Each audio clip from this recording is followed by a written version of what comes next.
ಕಾಂಗ್ರೆಸ್ ಮಾಜಿ ಸ್ಪರ್ಧಿಗಳಿಗೆ ಕಾನೂನು ಕಂಟಕ ಎದುರಾಗಿದೆ. ಮಚ್ಚು ಹಿಡಿದು ರೀಲ್ಸ್ ಮಾಡಿದಂತಹ ಪ್ರಕರಣದಲ್ಲಿ ಈಗ ಲಾಕ್ ಆಗಿದ್ದಾರೆ. ಪರಪ್ಪನ ಅಗ್ರಹಾರ ಜೈಲು ಸೇರಿದ್ದಾರೆ ರಜತ್ ಹಾಗೂ ವಿನಯ್. ಮಚ್ಚು ಹಿಡಿದು ರೀಲ್ಸ್ ಅನ್ನ ಮಾಡಿದ್ರು. ಈ ಪ್ರಕರಣದಲ್ಲಿ ರಜತ್ ಹಾಗೆ ವಿನಯ್ ಇಬ್ಬರನ್ನೂ ಕೂಡ ಪೊಲೀಸ್ನವರು ಸಾರ್ವಜನಿಕ ಹಿತಾಸಕ್ತಿಯ ದೂರು ದಾಖಲು ಮಾಡುವ ಮುಖಾಂತರವಾಗಿ ಅವರನ್ನ ಬಂಧಿಸಲಾಗಿತ್ತು. ಸೊ ಈಗ ಅವರಿಬ್ಬರಿಗೂ ಕೂಡ ಕಂಟಕ ಎದುರಾಗಿದೆ. ಜೈಲಿಗೆ ತೆರಳಿದ್ದಾರೆ. ರಜತ್ ಪತ್ನಿ ಸಂದರ್ಭದಲ್ಲಿ ಕಣ್ಣೀರನ್ನ ಹಾಕಿರುವಂತದ್ದು ಸಾಕ್ಷಿ ನಾಶ ಯತ್ನ ಹಿನ್ನೆಲೆಯಲ್ಲಿ ರಜತ್ ಹಾಗೆ ವಿನಯ್ ಅವರನ್ನ ಬಂಧಿಸಲಾಗಿದೆ. ಇಂದು ರಜತ್ ವಿನಯ್ ಪರ ವಕೀಲರಿಂದ ಜಾಮೀನು ಅರ್ಜಿಯ ವಿಚಾರಣೆ ನಡೆಯುತ್ತೆ. 24ನೇ ACJM ಕೋರ್ಟ್ನಲ್ಲಿ ಅರ್ಜಿ ವಿಚಾರಣೆ ಸಾಗುತ್ತೆ. ಗಮನಿಸ್ತಾ ಇರಬಹುದು, ಸಾಕ್ಷಿ ನಾಶದ ವಿಚಾರಕ್ಕೆ ಸಂಬಂಧಪಟ್ಟಂತೆ ಅವರನ್ನ ಬಂಧಿಸಲಾಗಿರುವಂಥದ್ದು. ಅದರ ಜೊತೆಗೆ 14 ದಿನ ಅವರಿಗೆ ನ್ಯಾಯಾಂಗ ಬಂಧನವನ್ನು ಕೂಡ ವಿಧಿಸಲಾಗಿದೆ. ಪರಪ್ಪನ ಅಗ್ರಹಾರ ಜೈಲನ್ನ ಸೇರಿದ್ದಾರೆ ಇಬ್ರು ಕೂಡ. ಮಚ್ಚನ್ನ ಹಿಡಿದು ರೀಲ್ಸ್ ಅನ್ನ ಮಾಡಿದ್ರು. ಶಸ್ತ್ರಾಸ್ತ್ರ ಕಾಯ್ದೆ ಅಡಿಯಲ್ಲಿ ದೂರು ದಾಖಲು ಮಾಡಿಕೊಳ್ಳಲಾಗಿತ್ತು. ಶಸ್ತ್ರಾಸ್ತ್ರ ಕಾಯ್ದೆ ಉಲ್ಲಂಘನೆ ಅಡಿಯಲ್ಲಿ. ಸೊ ಅದಾದ ನಂತರವಾಗಿ ಅವರನ್ನ ಪೊಲೀಸ್ ಠಾಣೆಗೆ ಬರೋದಕ್ಕೆ ಹೇಳಲಾಗಿತ್ತು. ಸೊ ಇಬ್ರು ಕೂಡ ಠಾಣೆಗೆ ಹೋಗಿದ್ರು. ವಿಚಾರಣೆ ನಡೆಸಿದ ನಂತರ ಮತ್ತೆ ಮಧ್ಯರಾತ್ರಿ ಅವರನ್ನ ಬಿಟ್ಟು ಕಳಿಸಿದ್ರು ಪೊಲೀಸ್ನವರು.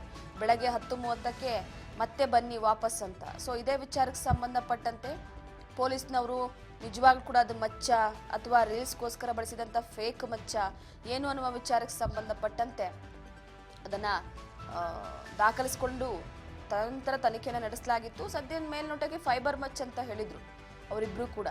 ಆ ರೀಲ್ಸ್ ಮಾಡೋ ವಿಚಾರಕ್ಕೆ ಸಂಬಂಧಪಟ್ಟಂತೆ ಅದನ್ನ ಗಮನಿಸಿದಾಗ ಆ ಮಚ್ಚನ್ನು ಕೂಡ ವಶಕ್ಕೆ ಪಡೆದುಕೊಂಡಿದ್ದಾರೆ.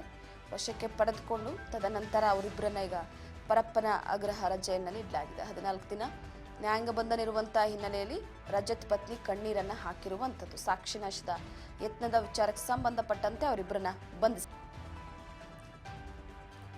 ಅಭಿಮಾನದ ಮೇಲೆ ಮಾಡಿದಂತಹ ರೀಲ್ಸೇ ಇವರಿಬ್ರಿಗೂ ಕಂಟಕ ಆಗಿರುವಂಥದ್ದು. ಈಗ ಕೈಯಲ್ಲಿ ಮಚ್ಚನ್ನ ಹಿಡಿದು ರೀಲ್ಸ್ ಮಾಡಲಾಗಿತ್ತು. ಈ ವಿಚಾರಕ್ಕೆ ಸಂಬಂಧಪಟ್ಟಂತೆ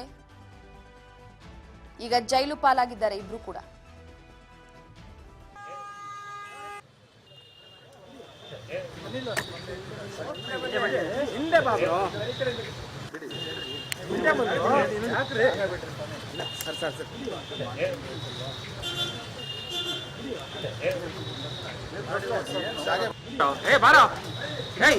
ಬಾರ ಹೋಗ್ಲಿ, ಏನ್ ಅಂತ ಇಂಪಾರ್ಟೆಂಟ್ ಏನೈತನ ಅಲ್ಲಿ ಸಂಧಿಯಲ್ಲಿ ಹೋಗಿ ಬೀಳ ಅಲ್ಲಿ ಹಿಂದೆ ಬರ ಅಂತ ಹೇಳಿದ್ರ ಅಲ್ಲಿ ಹೋಗಿದ್ದಾನೆ. ಇರ್ರ ಹೋಗ್ಲಿ, ಬಿಡ್ರ ಹೋಗ್ಲಿ.